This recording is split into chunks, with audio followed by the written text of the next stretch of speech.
है भगवान नाम तो भगवान नाम है। मैं प्राय 8 दिन की कथा इसलिए ही करता हूं कि पहले दिन एक बार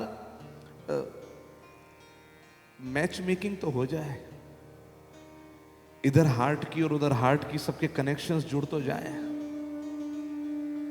ये जब तक नहीं जुड़ेगा तब तक रुचि नहीं होगी। ऐसे कुछ कुछ रहते हैं।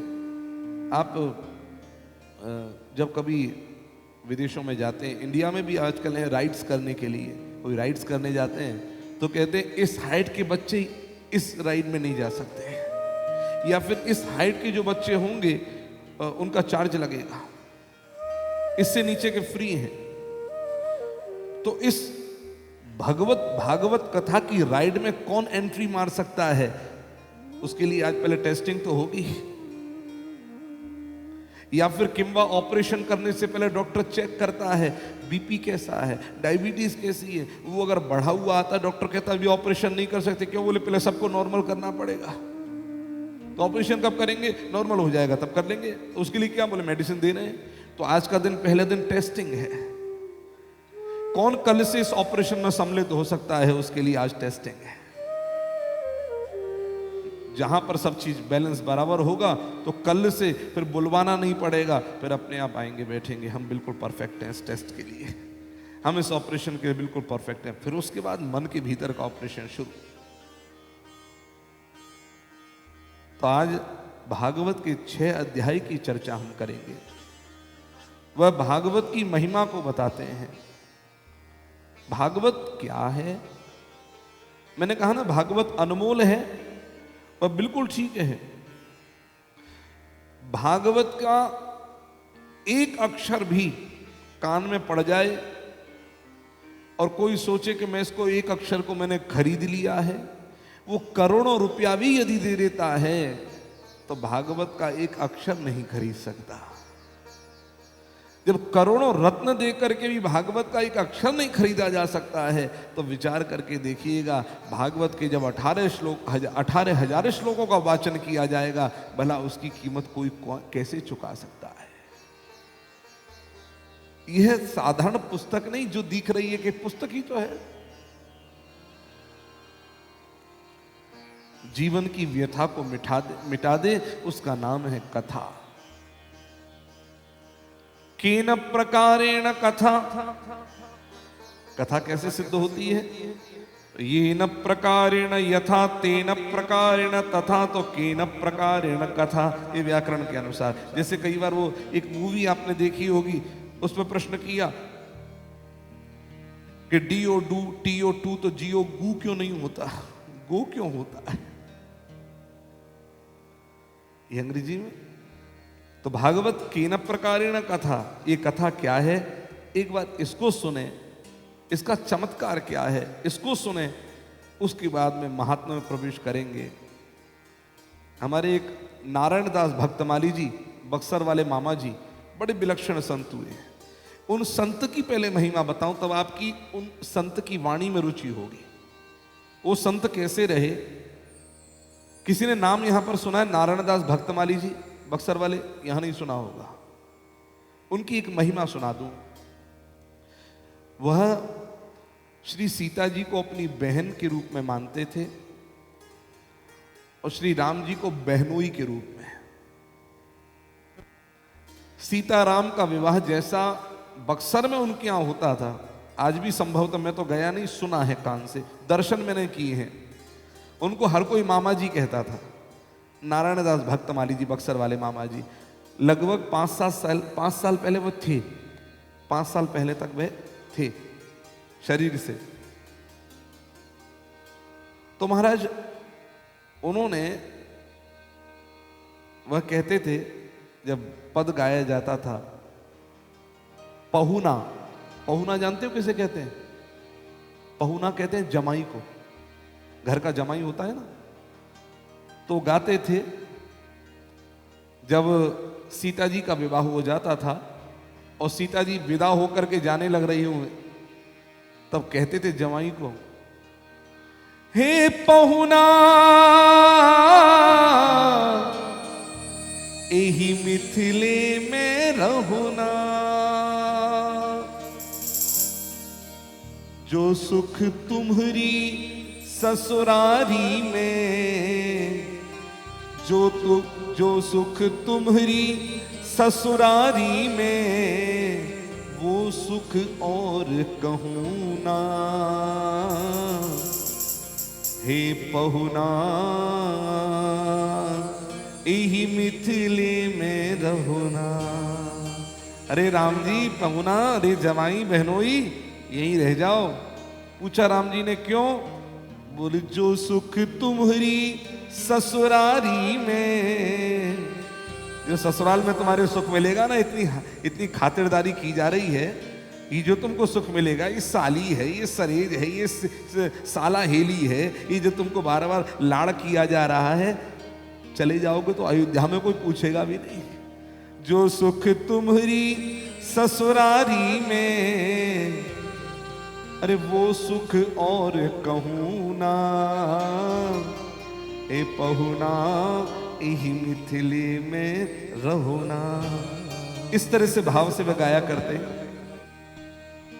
एक बार बीमार पड़ गए, पटना में भर्ती हुए अस्पताल में।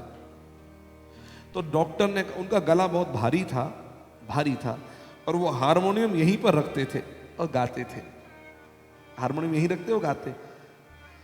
तो डॉक्टर ने कहा कि महाराज आपको मुंह से एक शब्द बाहर नहीं निकालना है, आपका इलाज गले का हो रहा है और टेस्टिंग हुई है, अंदर नली फूल गई है, इसलिए मौन धारण कर लीजिए, कुछ नहीं करना, बोलना नहीं।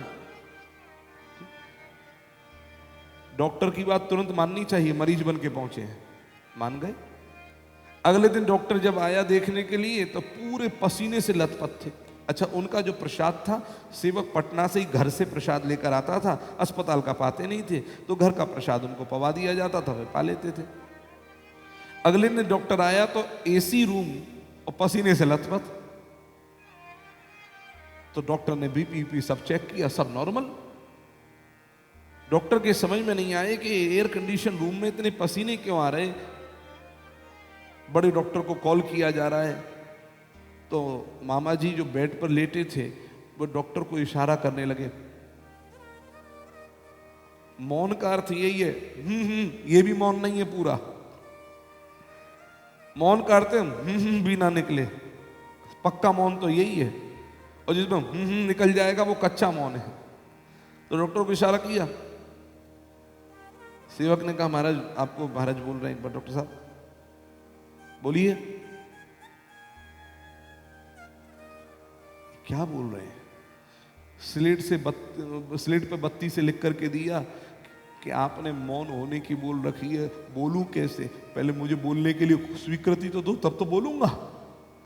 तो कहा दो शब्दों में बताइए क्या बोल रहे हैं?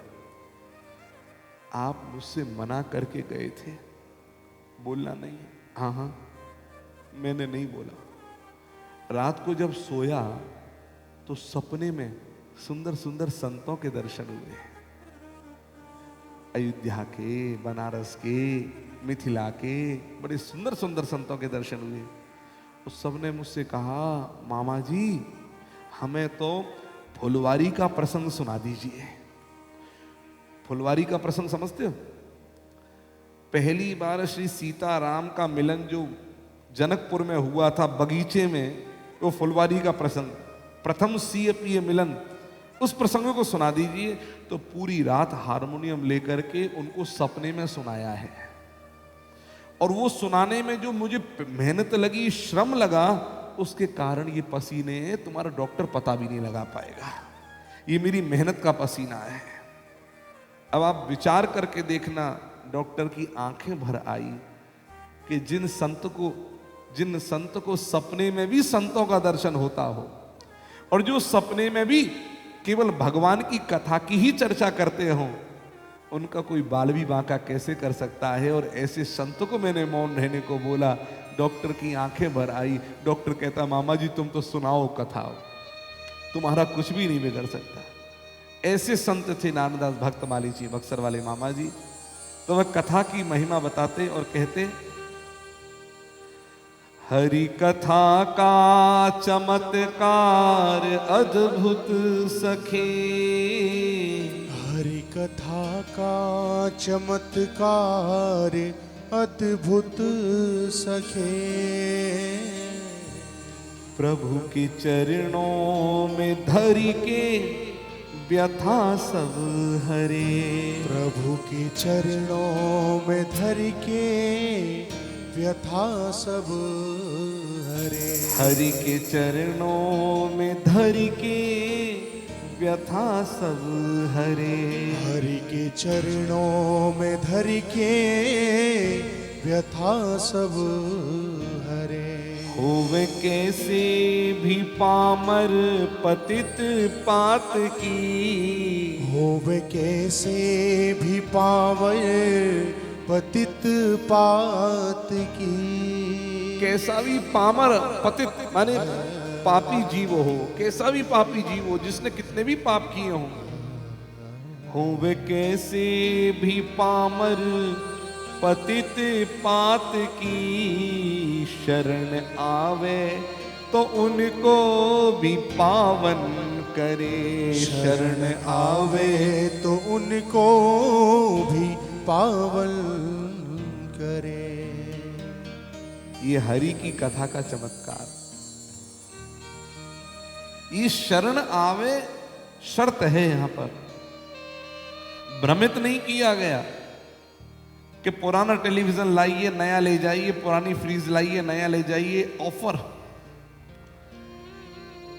प्रायः जो हाउसवाइफ होती है जब ये ऑफर पड़ती है तो सबसे ज्यादा एक्साइटेड वही होती है। ये पुरानी फ्रीज चलती नहीं है, बार बार मैकेनिक बुलाना पड़ता है, ये दे दो नई आ जावे तो बहुत बढ़िया हो। लेकिन उनको चश्मा लगाकर ध्यान से देखना होगा, न्यूज़पेपर में नीचे लिखा रहता है term and condition apply, condition apply. वो कितने में निकलेगी, क्या होगा, ऐसा नहीं कि पुरानी दे दो नई तुरंत मिल जाएगी। तो कंडीशन है, यहां पर भी कंडीशन है कि भगवान की कथा जीवात्मा को भगवान के चरणों में बैठा करके उसकी सारी व्यथा का हरण कर देती है। लेकिन कैसा भी पापी हो उसको भी पावन कर देती है। लेकिन शरण आवे,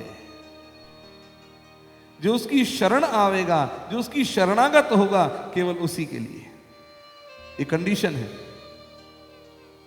मैया यशोदा दीपावली के दिन सुंदर सुंदर दीप जलाकर के जब यमुना में प्रवाहित कर रही थी तो भगवान श्री कृष्ण एक सरकंडे की डंडी से उस दीपकों को किनारे कर रहे। मैया यशोदा पूछती है, लाला एक बात बता, ये तू कहा कर रहे हो?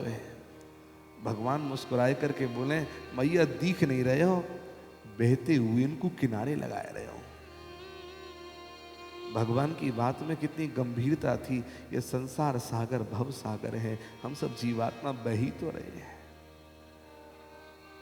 और भगवान ने मुस्कुरा करके कहा कि मैया बहते हुए इनको किनारे लगाए रहे हूं। मैया ने तुरंत इस उत्तर के ऊपर एक प्रश्न कर दिया, इतने दीपक बह रहे हैं, कितने इनको किनारे लगाएगो ये बता। भगवान भी मुस्कुरा कर बोले, सवन को ठेका थोड़ी ले रखो है। बोले फिर जो मेरे चरणन के पास आएगा केवल वही ये किनारे लगाऊंगा। भटकने वाले खूब भटक रहे हैं, लेकिन शरण आवे तो उनको भी पावन करे। जो शरण आएगा बस शरणागत हो जाएगा। ये सबसे पहली भक्ति है, शरणागति। लोग कहते हैं शरणागति अंतिम है, मैं हमेशा कहता हूं शरणागति पहली भी है और शरणागति अंतिम भी है। क्यों? जीवन का प्रारंभ भी शरणागति से हो और जीवन का विश्राम भी शरणागति हो। यदि जीवन का प्रारंभ शरणागति नहीं है तो जीवन बिगड़ जाएगा, संवर नहीं पाएगा। अच्छा एक बात बताओ, मैं एक छोटा सी एक बहुत लौकिक उदाहरण दे रहा हूं, लेकिन बात अलौकिक बता रहा हूं।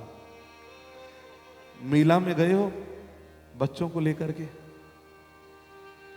तो बच्चों को मेले में लेकर के जाते हो तो गोदी में पकड़ते हो या फिर हाथ पकड़कर चलते हो या छोड़कर हाथ चलते हो? अरे बताओ, पकड़ कर चलते हो, गोदी में लेकर चलते हो। भले ही चलने वाला भी बच्चा होगा, उसका हाथ छोड़कर तो नहीं चलोगे। दूसरी बात, जब लौटोगे तो हाथ पकड़ कर ले चलोगे या छोड़ दोगे? हाथ को पकड़ के चलोगे। मेले में आए हो और छोड़कर चल दोगे तो बच्चा भटक जाएगा, और लौटते में जा रहे हो तो भी हाथ छोड़ दिया तो भी भटक जाएगा। तो करना क्या है? प्रारंभ में पकड़ लिया और अंत में पकड़ लिया तो बड़ी चैन मिल जाता है, और प्रारंभ में पकड़ लिया और अंत में ना पकड़ा तो बेचैन हो जाती हो। बच्चा आया था, हमारे साथ ही था, गोद में था, अब कहां चला गया? तो शरणागति पहली भी और शरणागति अंतिम भी। ये बात मैं किसी आधार पर बोल रहा हूं। मेरे जीवन का एक आधार है, मैं आप लोगों को अपने जीवन का आधार बताऊं। मेरे जीवन का आधार है ये शास्त्र, ये मेरे जीवन का आधार जो मुझे मेरे पूज्य सदगुरुदेव दादा गुरुजी ने दिए। ये जीवन का आधार शास्त्र है। अगर मेरे आगे आकर के कोई बात ऐसी बोलता है जो मैंने कभी पढ़ी नहीं हो या मैंने कभी सुनी ना हो, विश्वास नहीं करता मैं। एक ही बात बोलता हूं, और अविश्वास भी नहीं करता। विश्वास नहीं करता और अविश्वास भी नहीं करता। क्यों? हो सकता है मैंने पढ़ी ना हो, आज से पहले मैंने सुनी ना हो। क्यों? शास्त्र तो अनंत, ज्ञान अनंत है। ये पूरा जीवन बीत जाएगा, एक ग्रंथ कंप्लीट नहीं हो पाएगा। कोई कहे कि मुझे भागवत पूरी आती है, मैंने तो 1000 बार, 10 बार सुन ली, 20 बार सुन ली, 50 बार सुन ली। सुनने के बाद भी भागवत जब पढ़ोगे तो लगेगा अरे ये तो पढ़ा ही नहीं था, ये तो एकदम नया है। मैं अभी भी कह रहा हूं, ये जितनी देर मैंने अभी यहां पर इस व्यासपीठ पर बैठ करके ठाकुर जी ने कृपा करके बुलवाया है, इससे पहले भी जो सुना होगा अभी लग रहा होगा ये तो कुछ नए तरीके से प्रेजेंट कर रहे हैं, ये कुछ अलग तरीके से बोल रहे हैं। जबकि 10 बार सुनी होगी बात, फिर भी नवीनता का अनुभव होगा। क्यों? हर बार भोजन करते हो, हर बार मक्खन बनता, मक्खन ताजा अच्छा लगता है, बासी नहीं। दूध वही है, हर बार कढ़ता है, उसको दही और फिर मथा जाता है, मक्खन भी ताजा होता है। रॉ मटेरियल तो वही है सारा सारा, लेकिन मत करके जब प्रोडक्ट बनते हैं तो एकदम डिफरेंट। दूध से न जाने कितने प्रोडक्ट बन जाते हैं। बस वैसे ही है भागवत, तो प्रोडक्ट है, इसके अंदर कितने, भागवत तो रॉ मटेरियल है, इसके अंदर कितने प्रोडक्ट छिपे हुए हैं, कितने कितने जीवन में हर जगह पर कुछ ना कुछ छिपा हुआ है। हर बार सुनोगे तो हर बार नवीनता का अनुभव करोगे। मैं चर्चा कर रहा था शरणागति का, तो मेरे जीवन का आधार शास्त्र है। और मैं एक ही बात कहता हूं, जो मैंने पहले कभी सुनी ना हो या मैंने कहीं पढ़ी ना हो, तो मैं उससे एक बात बोलता हूं, भैया कहीं कोई प्रमाण इसका हो तो मुझे जरूर देना, और वह भी शास्त्रों का प्रमाण देना। अनुराग कृष्ण शास्त्री का लिखा हुआ ग्रंथ मत देना, मुरारी बापू का लिखा हुआ ग्रंथ मत देना। मैं कोई भी ग्रंथ पढ़ना चाहता हूं तो उसमें एक नीचे, आपने गीता प्रेस गोरखपुर की कई ग्रंथ पढ़े हो, कल्याणक पढ़े हो, तो उसमें श्लोक लिखे रहते हैं और लिखा रहता है ये कहां का प्रमाण है, वो मेरे को जरूर देना। यानी कि कानून की भाषा में यदि मैं बात करूं तो अंडर सेक्शन दिस, ये मेरे को जरूर देना। मैं उसको एक बार पढ़ना भी चाहता हूं, उसका मंथन भी करना चाहता हूं। क्यों? कभी कभी एक श्लोक के अर्थ लोग अलग अलग तरीके से कर देते हैं। जिनके पास में शब्द का ज्ञान है, जिनके पास व्याकरण का ज्ञान है, वो तोड़ मरोड़ करके भी उसके अर्थों का भी अनर्थ कर देते हैं, यथार्थ गायब हो जाता है। जैसे हम लोग हनुमान चालीसा की चौपाई रोज हनुमान चालीसा पढ़ते हैं। हमारे दादा गुरुजी एक बार किसी सरकारी काम से लखनऊ गए, इलाहाबाद, या संभवतः लखनऊ, दो में से एक जगह है, मुझे भ्रम है। तो वह गए सरकारी दफ्तर में, ऑफिसर के पास में, उससे बात करने लगे, बाबू ये काम है, ये काम करवा दीजिए, परमार्थ का काम है।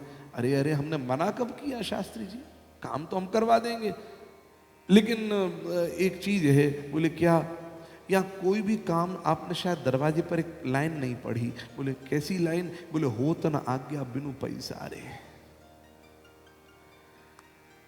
अब ये बताओ, इस हो तो न आज्ञा बिनु पैसारे जो हनुमान चालीसा की ये पंक्ति है, क्या इस पैसारे का अर्थ ये पैसारे है? उसका अर्थ है पैसारे माने प्रवेश, एंटर। आपकी आज्ञा के बिना कोई राम दरबार में प्रवेश नहीं कर सकता है। और अर्थ लगा लिया पैसारे। ऐसे एक नहीं अनेक श्लोक हैं, अनेक हैं। अपने अपने ज्ञान से उसके अर्थ को बिगाड़ भी सकते हैं। इसलिए मुझे अंडर सेक्शन दिस जरूर बता देना, मैं उसको स्वयं पढ़ना चाहता हूं, पढ़ करके मंथन करना चाहता हूं, और जो सत्य हो उसको निकालना चाहता हूं, जो मेरी हृदय में मेरी आत्मा को छू जाए कि हाँ ये सत्य है। अच्छा, कई बार ऐसी बात नहीं आती कि जो व्यक्ति अनगरल बात करता हो, अनगरल का अर्थ हो गया जो व्यक्ति अन्याय से पूछ रहा हो किसी प्रश्न को। अन्याय का मतलब किसी को नीचा दिखाने के लिए, किसी को नीचा दिखाने के लिए यदि कभी कोई प्रश्न करता है, प्रश्न हमेशा जिज्ञासा में होता है, याद रखना। जिज्ञासु के प्रश्न का उत्तर ही केवल देना चाहिए, लेकिन जिसके मन में छल कपट हो और कपटी व्यक्ति, छल करने वाला व्यक्ति कोई प्रश्न कर रहा हो, उस प्रश्न का उत्तर देना चाहिए कि नहीं देना चाहिए, ये बात एक और प्रश्न है। तो शास्त्र में इसका निराकरण लिखा है, जो अन्याय से प्रश्न करता हो, कपट रख करके प्रश्न करता हो, उसके प्रश्न का उत्तर नहीं देना चाहिए। जो व्यक्ति और कोई पूछे नहीं और अपनी तरफ से उसको सजेशन देने लग जाओ, ये भी काम मत करो। कई लोग ऐसे होते हैं कि कोई प्रश्न नहीं करता, फिर भी हम अपने आप को बड़ा बुद्धिमान समझते हैं, खुद ही कहते हैं आप कोई समस्या चल रही है तो हमारे पास में सब व्यवस्था है। मैं कल फ्लाइट में बैठकर आ रहा था जब, तो एक सज्जन मिले। अब हमारी याददाश्त इस चीज़ में बड़ी कमज़ोर है, एक बार चेहरा देख लें तो दिमाग में हमको वो चेहरा छप नहीं पाता। ये हमारी कमी है, हम कमी को भी स्वीकार लेते हैं। हाँ, मिलना मिलाना बना रहे तो स्मरण में रहता है, नहीं तो हमें चेहरा तो छोड़ो नाम तक भूल जाता है। अब कल हम जब फ्लाइट में थे तो जैसी एंट्री करने लगे तो एक व्यक्ति हमको दिखा, वो हमको देखकर मुस्कुराया और कुछ यूं करने लगा, तो हम समझे ये व्यक्ति हमारा कोई ना कोई परिचित जरूर है। और वो जिस तरह से उसने एक्सप्रेशंस दिए थे तो हमने भी उसको उसी तरह से जवाब दिया। और कैसे हैं, जबकि उस व्यक्ति से मेरा कोई परिचय नहीं था। नहीं ठीक है, घर में सब कैसे हैं, जो एक औपचारिकता में पूछा जाता है, एकदम बढ़िया। उसके बाद में मैं अपनी कुर्सी पर बैठा जरूर, सीट पर, लेकिन मुझे बार बार लगने लगा न जाने क्यों मुझे इनसे पूछ जरूर लेना चाहिए। तो मैं उनकी कुर्सी पर गया और उनसे बोला, मुझे आपका नाम थोड़ा सा ध्यान नहीं आ रहा, चेहरा देखा देखा लग रहा है। वो तुरंत बोलते हैं, मैं मनोज के साथ पढ़ा हुआ हूँ। हमारे चाचा जी का नाम मनोज मोहन शास्त्री। तो बोले मनोज के साथ, मैंने चलो लोकली है, वृंदावन का ही है। मैं बगल में बैठ गया। हाँ, जब मुझे ऐसा लग रहा था देखा हुआ है, जबकि अब देखो इतना होने के बाद भी मुझे नाम नहीं मालूम है। फिर चर्चा होते होते होते उनको उन्होंने पूछा, सदियां बीत गई ऐसा लग रहा था। और आप मनोज के लड़के? मैं उनसे बड़े वाले, वो जो बैंक में, नहीं मैं उनसे छोटे वाले। अच्छा अच्छा, लड्डू जी? मैंने हाँ उन्हीं का लड्डू। हाँ अच्छा। और घर में सब, दादी के तो हाथ का हमने बहुत खाया। कैसी है दादी जी? मैंने दादी जी गई। ओह अच्छा अच्छा। दादाजी? मैंने वे भी। खूब चर्चा चली। लास्ट में जाकर हमने उनको निमंत्रण भी दिया कि कथा हो रही है, आप हैदराबाद? हाँ मैं कुछ दिन, 1-2 दिन के लिए जा रहा हूँ। मैंने जरूर आइएगा। ठीक। फिर वो चलते चलते अपने आप बोलते हैं, कभी कोई राजनीतिक समस्या आए ना तो आप मुझे बता देना, मेरी बड़ी सोर्स है। अब मैंने उनसे पूछा तो नहीं था, वो अपनी सोर्स दिखा रहे थे। मैंने कहा जरूर कोई आवश्यकता पड़ेगी तो जरूर बताऊंगा, कहकर निकल लिया। वो भी आए नहीं है, लेकिन हो सकता है 2 दिन में आए, इसलिए पहले दिन ही मोर्चा मार दिया हमने उनकी बात बोलकर। हाँ, उन्होंने कहा किसी और से मत बोलना। कहने का अभिप्राय, बिना पूछे कभी किसी बात का उत्तर किसी को नहीं बोलना चाहिए। अन्याय से कोई व्यक्ति प्रश्न करे तो उसका उत्तर नहीं देना चाहिए। अब ये बात मैंने कही है, ठीक है, लेकिन ऑथेंटिकेशन की बात करें हम तो शास्त्र में प्रमाण है। मनुस्मृति कहती है, ना पृष्टः कस्यचित् ब्रूयान् न चान्यायेन पृच्छतः जानन्नपि हि मेधावी जड़वल्लोक आचरेत्। अन्याय से प्रश्न करे तो उत्तर नहीं देना चाहिए, बिना पूछे उत्तर नहीं देना चाहिए, और ऐसे बुद्धिमान व्यक्ति के आगे अपने आप को मूर्ख ही समझना चाहिए, मूर्खवत ही आचरण करना चाहिए। जब कोई अन्याय से पूछे तो हाँ अच्छा भैया आप, हम तो कुछ जानते ही नहीं, ऐसे बन जाओ उसके आगे, क्योंकि तुम्हारी प्रतिभा को तुमको अपने छिपा करके रखना है और उस प्रतिभा का समय पर ही उपयोग करना है। तुम्हारी अपने अंदर की जो क्षमताएं हैं, तुम्हारे अपने अंदर की जो एनर्जी है, उसको समय पर ही उपयोग करो। फिजूल में इस एनर्जी को वेस्ट मत करो। इस एनर्जी को तुमने अगर बेकार कर दिया तो समय आने पर तुम्हारे अंदर वो क्षमता ही नहीं रहेगी। जब मैराथन रेस होती है 42 किलोमीटर की, कुछ लोग हाफ मैराथन भी करते हैं, और एक 100 मीटर की रेस किस किस ने की है? कोई अपने स्कूल टाइम में रेस किया हुआ है क्या? ओके। जब शॉर्ट रेस होती है 100 मीटर की, 200 मीटर की, तेज दौड़ना चाहिए स्टार्टिंग से या स्लो? 100 मीटर की रेस में हाँ बिल्कुल ठीक। 200 मीटर में भी तेज, लेकिन जब 42 किलोमीटर की हो या 20 किलोमीटर की हो तो स्लो। अपनी एनर्जी को सेव करते हुए रहिए, और जब लोग दौड़ेंगे आपसे बहुत आगे निकल जाएंगे, बिल्कुल निकल जाएंगे, आप अपनी एनर्जी को बैलेंस करके रहिए। लेकिन जब लगे लक्ष्य सामने है, उसके बाद में अपनी गति को वो बढ़ाना है आपको। बस जीत उसी की होगी जो अपनी एनर्जी का सही यूटिलाइजेशन सही टाइम पर करता है। ये शास्त्रों का वाक्य है। नारायण भगवत गीता में शरणागति की बात पर जब मैं चर्चा कर रहा था, तो भगवत गीता में अर्जुन ने जब भगवान श्री कृष्ण से प्रश्न किए हैं, तो जब तक शरणागत नहीं हो गए तब तक अर्जुन को श्री कृष्ण ने एक भी उत्तर नहीं दिया है। कार्पण्य दोषोपहत स्वभावः पृच्छामि त्वां धर्म सम्मूढ़ चेता यच्छ्रेयस्यान् निश्चितं ब्रूहि तन्मे शिष्यस्ते हम शादी माम त्वाम प्रपन्नम। ये प्रपन्नम ही शरणागति है, मैं आपकी शरण हूं। तब कृष्ण ने उत्तर दिए, उससे पहले उत्तर नहीं दिए। और अंत में भी जाकर के क्या कहा? सर्वधर्मान परित्यज्य मामेकं शरणं व्रज। अब मेरी शरण में आ जा। फिर से कहा, तो प्रारंभ हो या अंत हो, शरणागति के साथ हो। आइए हम सब भगवान की इस भागवत कथा की महिमा में प्रवेश करें। उससे पहले एक बार एक स्तोत्र का गान करेंगे, करारविंदे न पदारविंदम। ये प्रलय के समय का वह स्तोत्र है जब सब तरफ जल ही जल हो गया था, सब कुछ डूब गया। तब एक वट के पेड़ के पत्ते पर बाल मुकुंद भगवान, छोटे से नन्हे से ठाकुर, और अपने पांव का अंगूठा लेकर चूसते हैं, इस संसार कैसा है, इस संसार में क्या करना चाहिए, कैसे जीवन जीना चाहिए। आइए इस स्तोत्र के माध्यम से गान करें, फिर भागवत के इस महात्मा में प्रवेश करें।